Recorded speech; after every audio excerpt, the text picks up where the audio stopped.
안녕하세요. 그리스도인이여 십자가를 지켜라의 권중근입니다. 평안하십니까?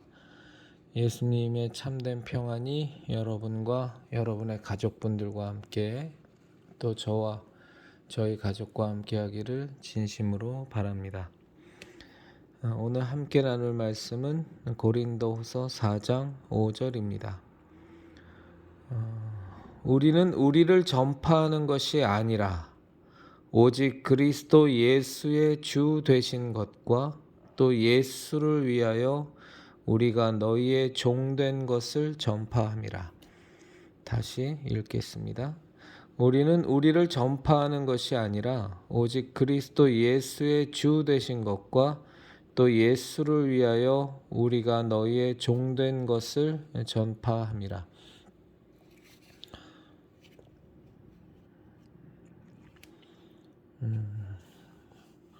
사도 바울의 고백입니다. 정말로 이방인 전도에 목숨을 걸었던, 그리고 실제로 그 사명을 완수했던 사도 바울의 고백이 자신이 전파하는 것은 두 가지밖에 없다. 첫째는 우리 주 예수 그분이, 우리의 예수님이 그리스도이신 것을, 기름 부음 받은 자요 왕이요 선지자인 그리고 하나님의 아들이심을, 그리고 우리의 그리스도이심으로 우리의 모든 죄악을 다 담당하시고 대속의 은혜를 우리에게 주신 그 예수님, 그 예수님을 전파하는 것, 그리고 또 하나는 본인의 사명이 예수님을 전파하는 것과 함께 정말로 하나님이 이 온 우주 만물보다 천하보다 더 귀하게 여기는 그 하나님의 창조물, 하나님이 그토록 보기 좋아하셨던 하나님의 형상을 조차 만든 사람을 위해 그들을 섬기고 그들의 종된 것을 전파하는 것, 이것이 본인의 전도의 두 가지 내용이라고 사도 바울은 얘기하고 있습니다. 다른 무슨 본인의 어떤 자랑이나 내가 수고하고 고통받고 내가 어떤 고난을 겪었고 어떤 역경을 주를 위하여, 하나님을 위하여 내가 그 모든 것들을 감내했는지를 자랑하고 드러내는 것이 사도 바울의 전도의 내용이 아니고, 사도 바울의 전도의 내용은 오직 두 가지. 첫째는 예수님의 그리스도 되심과, 그리고 본인이 하나님이 사랑하는 영혼을 위하여 정말로 종된 자라는 것, 그 영혼을 섬기기 위하여 내가 존재한다라는 것을 전하는 것, 그리하여 어찌하든지 한 영혼이라도 더 주께로 인도하는 것을 전하는 것이 자신의 삶의 이유, 사명의 전부라고 사도 바울이 얘기하는 겁니다. 심지어 사도인 바울도 이 고백을 할진대 목사라는 직분을 가진 자가 강단에서 전할 때에 교양 강좌를 하며 자신의 지식을 드러낼 시간이 도대체가 어디 있고, 철학 강좌를 할 그 시간이 어디가 있고,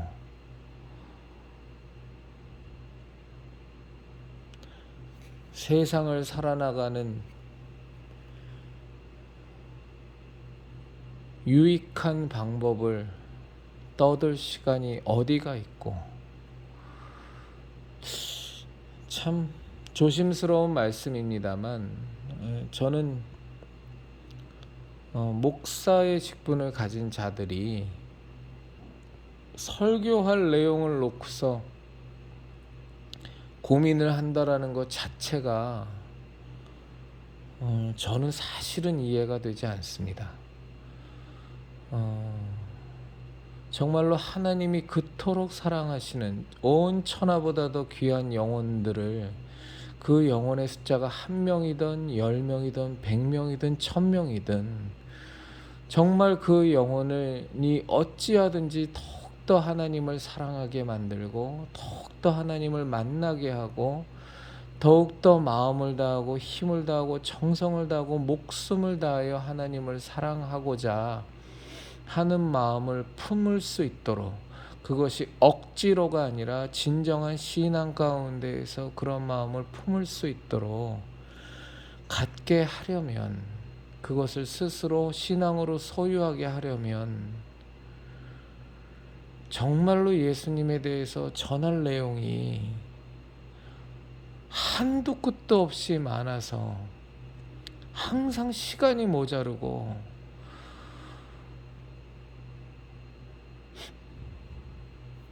기회가 모자랄 텐데,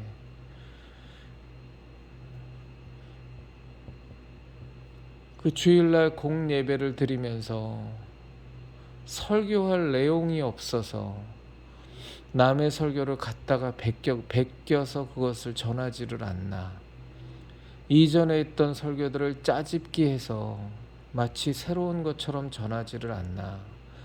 저는 이전에 있던 설교를 지금 다시 한다라는 것이 문제라는 말씀은 조금도 아닙니다. 똑같은 설교를 100번을 하면 어떻고 1000번을 하면 어떻고 10,000번을 하면 어떻겠어요. 하나님께서 전하라고 하시면 전하는 거지. 성령님께서 그 동일한 내용을 또 반복해서 하라고 하면 하는 거지. 그게 왜 고민거리가 되겠어요. 정말로 이해할 수 없는 건, 남의 설교집 갔다가 거기서 좋은 거 발췌해 갖고 주일 설교 때우고, 그건 정말로 설교를 때우는 거죠. 그렇게까지 전할 내용이 없는데 어떻게 목사라는 직분을 갖고 밥을 먹고 살겠다고 하는 것인지, 정말로 하나님이 그 온 천하보다도 귀하게 여기시는 그 영혼에 대한 간절함이 눈꽃만큼이라도 정말로 있는 것인지 도무지 의심이 가지 않을 수가 없습니다. 제가 오늘서부터 이렇게 말씀 전하는 시간을 대폭 줄이려고 합니다. 가능하면 횟수는 좀 더 늘릴까 하고요. 지금은 거의 일 다 끝나고 밤 시간에 이렇게 몰아서 전할 내용들을 전하는데, 이제 그러다 보니까 전하고자 하는 내용은 많고, 또 제가 워낙에 또 말이 또 많은 사람이다 보니까 이제는 40분 50분을 넘어가는 일이 허다해서 우리 형제자매님들이 참 한편으로는 괴로우시겠다는 생각이 들더라고요. 중간에 발췌해서 듣자니 왠지 마음 한편에 저한테 미안한 마음도 드실 거고, 또 마음 한편에 이래도 되는 건가 하는 생각도 드실 것 같고, 그래서 이건 아니다 싶어서 차라리 여러 번에 나눠서 제가 그 말씀을 전하더라도, 제 신앙적 생각을 나누더라도 좀 시간 자체는 줄여야겠다라는 생각이 들어서 20분 안짝을 20분 안이든 바뀌든 그 정도 선을 넘지 않도록, 너무 길어지지 않도록 제가 주의에 주의를 해서 영상을 좀 찍도록 하겠습니다. 그게 우리 형제 자매님들의 물에 대해서 제가 반드시 해야 될 일인 것 같아요.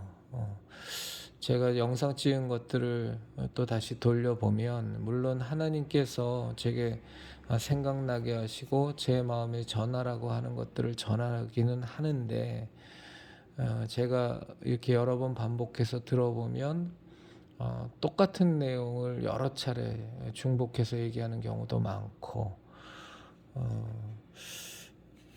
좀 그렇더라고요. 그래서 참 우리 형제자매님들 듣기가 참 괴로우시겠다라는 생각이 많이 들어서 어떻게 하든지 시간은 좀 줄이고 낮 시간에라도 혹은 짬이 날 때 그때그때 좀 짧은 동영상을 차라리 여러 개 올리는 방향으로 가는 것이 오히려 더 집중이 있고 오히려 더 초점이 흐려지지 않겠다는 생각이 오늘 좀 많이 들었습니다. 그래서 이 동영상서부터 제가 그렇게 진행하도록 하겠습니다.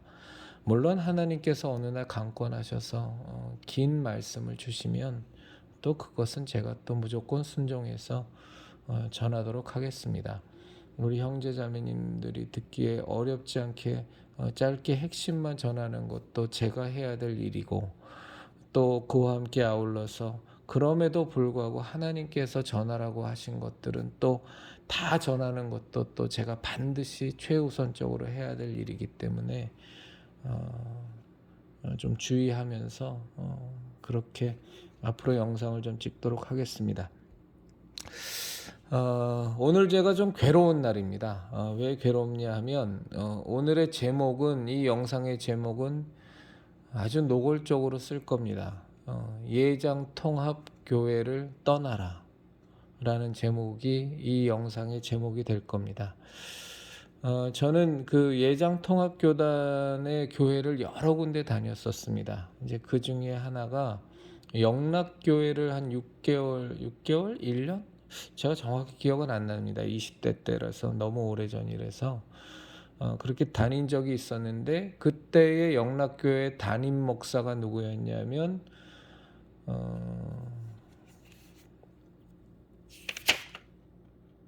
임영수 목사였습니다. 임영수 목사. 지금 그 가평인가요? 거기에 모세골이라고, 모든 것이 새로워지는 골짜기. 그래서 이제 그곳을에서 대표로 계신 목사님이신데, 제가 영락교회에 갔을 때 그 임영수 목사님이 담임 목사님이셨어요. 그래서 그분이 외모적으로 보면 지금은 이제 연세가 많으시죠. 41년생이니까 82이신데, 이제 그때만 해도 거반 한 5년 전, 27년 전, 28년 전, 27년 전이니까 50대셨죠. 그러니까 뭐 지금하고는 비교도 안 되게 이제 그 젊으실 때인데, 그분이 외모적으로 굉장히 스마트하시거든요. 그 스마트하다라는 게 뭐 잘생겼다가 아니라 굉장히 지적인, 아주 지성미가 풀풀 풍기고, 지성미가 풀풀 풍기는 외모에 목소리도 아주 그냥 지성적이고 아주 멋들어진 목소리세요. 그리고 이제 설교를 아주 차분차분하면서도 굉장히 세련되게, 굉장히 지적으로 설교를 하셔서 제가 참 즐겁게 한 6개월 이상 되는 기간 동안 영락교회를 다녔던 적이 있습니다. 그러니까 이명수 목사님에 대해서 제가 굉장히 이미지가 좋게 갖고 있었죠. 이제 그러다가 제가 직장 생활을 이제 명퇴하고 이제 무엇을 하면서 이제 이후의 삶을 살아야 되나를 고민할 때, 그때 이명수 목사님께서 그 가평에다 모세골을 처음 만든 초창기였었습니다. 그래서 거기에 한 2번 정도를 갔었어요. 당일치기로 한번 갔었고, 2박 3일 영성 수련회라고 하는 걸로 제가 2번을 갔었었는데, 제가 왜 오늘 좀 충격적인 말씀, 참 가슴 아픈 말이라고 말씀을 드리냐면, 사실은 이제 그 시절에는 한 3, 4년 전에는 제가 종교다원주의니 종교 혼합주의니 이런 위험함에 대해서 전혀 인식하지 못하던 때였거든요. 그래서 그 이명수 목사님을 제가 굉장히 첫 이미지가 너무 좋았기 때문에 모세골 가서도 참 열심히 그분의 영성 강의를 들었었습니다. 제가 이전 동영상에서 영성이란 표현은 우리 기독교인은 쓰는 것이 아니다라고 말씀을 드렸는데, 제가 배운 과정이 영성 수련회였기 때문에 그냥 사용하는 겁니다. 그러면서 이제 거기에서 추천 도서가 뭐냐면, 우리 형제자매님들 다 아실 거예요. 그 로렌스 형제의 하나님의 임재 연습이라든가, 제가 그 당시에 지난번에 말씀드린 것처럼 가장 즐겨 읽던 책이 C.S. 루이스의 순전한 기독교, 다 요때입니다. 그러면서 사실은 이명수 목사님의 모세골에서 하는 영성 수련회를 굉장히 많이 참 즐겁게 받고 왔어요. 그리고 지금도 제가 이명수 목사님에 대해서 굉장히 좋아하는 이미지를 사실은 요즘은 별 관심이 없었기 때문에 몇 해 전까지 갖고 있었었는데, 제가 종교다원주의와 종교 혼합주의에 대해서 요즘 심층적으로 이제 공부를 하고 배우고 있다 보니까, 그리고 그 위험성에 대해서 너무너무 심각하다는 걸 알게 되니까 이제 이명수 목사님에 대해서도 제가 얘기를 안 할 수가 없는 거예요.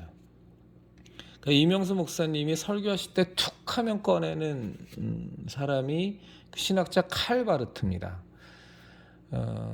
형제자매님들, 이 칼 바르트는요, 한마디로 말하면 제가 잘 쓰는 표현으로 그냥 완전히 100% 빨갱입니다. 조금 순화해 말하면 좌파 신학자입니다. 이 칼 바르트는. 칼 바르트가 1915년에 스위스 사회민주당 당원에 가입했고요. 그 다음에 35년에는 독일 사회민주당 당원으로 가입해서 활동을 했는데, 그냥 당원으로 가입한 정도가 아니라 이 사람은 정말로 과격한 행동주의자인 신학자였습니다. 그래서 이 칼 바르트의 그 신학이라는 것이 굉장히 좌파적이고 굉장히 자유주의에 입각한 좌파 신학입니다. 근데 이 이명수 목사님께서도 계속 칼 바르트 얘기를 정말로 많이 하셨거든요. 근데 이 칼 바르트의 이 신학이라는 것이, 좋게 말해서 신학이라는 것이 장로교 통합 측, 즉 장신대는 완전히 칼 바르트로 그냥 뒤덮여 있다고 보시면 됩니다. 제가 이전에는 이런 거에 대해서 전혀 인식도 못했었어요. 근데 알면 알수록 이게 너무너무 위험하고, 이미 장신은요, 자유주의 신학의, 좌파 신학에 완전히 잠식된 신학교라고 보면 됩니다. 그러니까 그곳 출신인 예장 통합은 더 그냥 두말할 필요도 없이 사실은 이미 다 점령되어져 버렸습니다. 좌파 신학과 자유주의 신학에 의해서. 그리고 이 이명수 목사님하고, 그때 이명수 목사님이 영락교회 담임 목사할 때 같이 협동 목사로 일했던 사람이 김동호 목사입니다. 이건 김동호 목사가 얘기했고 이명수 목사님도 얘기해서 이건 정확한 사실입니다.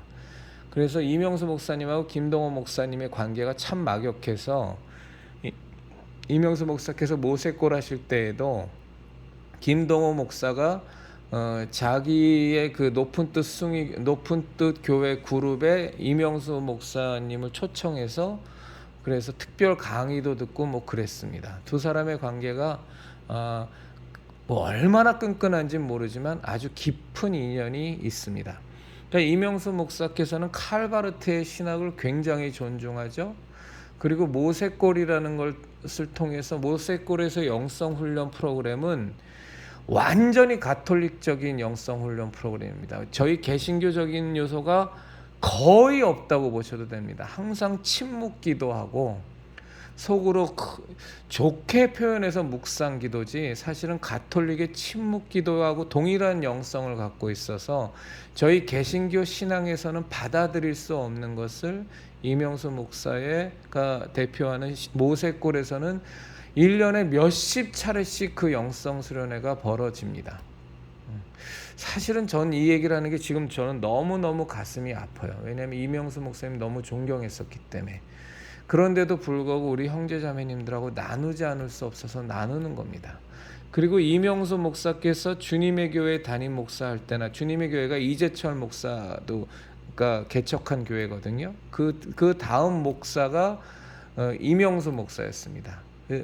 그래서 그 이명수 목사님 그 주님의 교회 할 때도 마찬가지였고, 지금 모세골 할 때도 마찬가지였고, 거기에 출석하는 신도 교인 중에 하나가 손혜원인데, 손혜원 아시죠? 더불어민주당 의원했던 손혜원뿐만 아니라 굉장히 많은 좌파들, 빨갱이 사상에 물들어 있는 사람들이 그 교회를 많이 출석합니다.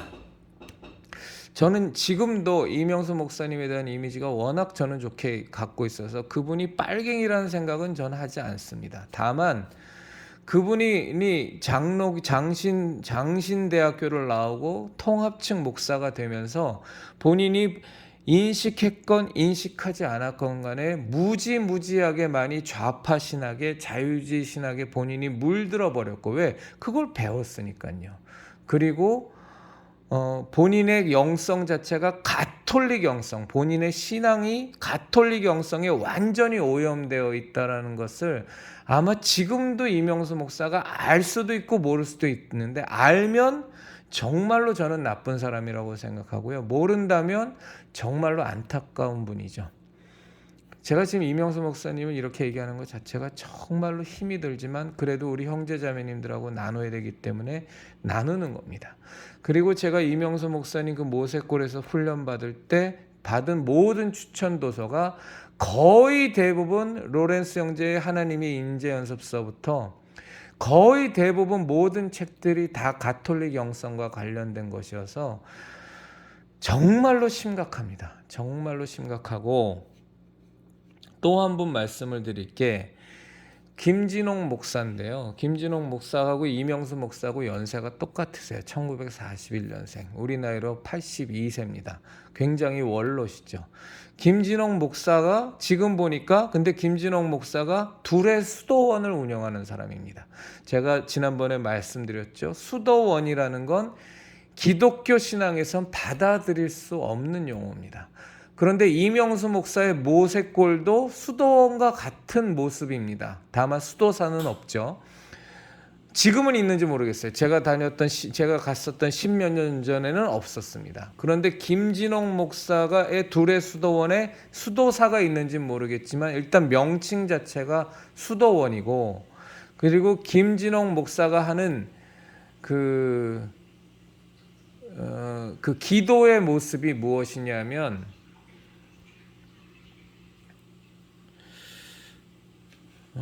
소위 말해서 티베트 불교의 만트라라고, 우리 형제자매님도 좀 어색하실 거예요. 만트라라는 용어가 있는데요. 그 만트라가 뭐냐면, 예를 들어서 나무아미 타부를 하루 종일 외우는 것, 이런 것이 만트라입니다. 무념무상에 내가 빠지고 싶다 그러면 무념무상을 계속 뇌까립니다. 중요한 단어를, 의미 있는 단어를 계속 반복적으로 뇌까려서 그 상태에 자기를 만드는 것, 그 상태에 자기가 이르게 하는 것이 티베트 불교에서 나온 만트라라는 건데, 이거는요 개신교 신앙으로 얘기하면 100% 접신입니다. 접신. 김진홍 목사의 예수기도라는 게 있는데, 짧은 기도문인데, 예수여 이 죄인을 불쌍히 여기소서, 뭐 주로 나오는 대표 기도문이 그겁니다만, 그것을 이제 김진홍 목사는 예수기도라 그러거든요. 이 예수기도를 김진홍 목사의 두레스도원에서 제가 이건 전해 들은 얘기입니다. 제가 직접 참가한 건 아닙니까? 거기에서 전해 들은 바로는 이 예수 기도라는 거를 적게는 몇백 번 하루에, 많게는 몇천 번, 심하게는 1만 번이 넘게 하루에 계속 뇌까리면서 예수여 이 죄인을 불쌍히 여기소서, 예수여 이 죄인을 불쌍히 여기소서, 예수여 이 죄인을 불쌍히 여기소서. 이거는 이름만 예수 기도고 내용만 기독교 신앙이지 티베트 불교의 만트라와 하나도 다른 게 없습니다. 중요한 단어, 중요한 문장을 계속 반복하면서 이렇게 가게 되는 것은 절대로 기독교 신앙이 아니고, 이거는 이교도의 접신법, 이교도의 영성입니다. 제가 차마 접신이라고까지는 말씀을 안 드릴게요. 이교도의 영성, 이방 종교의 영성입니다. 이건 절대로 개신교 신앙으로 들어올 수 없는 겁니다. 그런데 이런 것들이 지금 김진홍 목사의 두레스도원에서는 행해지고 있습니다. 형제자매님들, 저는 참 마음이 아파요. 제가 제일 좋아했던 책이 신앙서적을 3권을 꼽으라 그러면 저는 오스왈드 챔버스의 주님은 나의 최고봉을 꼽고요. 그 다음에 C.S. 루이스의 순전한 기독교를 꼽았고, 그리고 또 하나가 토마스 아켐퍼스죠.